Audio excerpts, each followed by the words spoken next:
இதில் நீங்கள் ஒரு தவறையும் செய்ய போகிறீங்க. அது என்ன தெரியுமா? ஒரு சொத்து வாங்கி நிறுத்த மாட்டீங்க. ஒவ்வொரு வாட்டி வரும்போதும் 2-3 வருஷத்துக்கு ஒரு தடவை வர்றீங்க.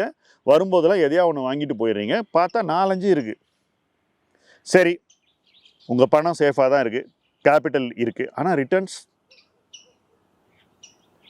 இதையே நீங்கள் ஃபைனான்ஷியலைஸ் பண்ணியிருந்தீங்கன்னா உங்களுக்கு என்ன ரிட்டர்ன் கிடைக்கும்ன்றது உங்களுக்கு புரியறதுக்கே 10-15 வருஷம் ஆகிடும். அப்போ அந்த 10-15 ஆண்டுகளுடைய சேமிப்பும் சராசரியான முதலீடுகளிலும் சராசரிக்கு கீழ் அமையும் முதலீடுகளிலும் சிக்கி கொண்டிருக்கும்.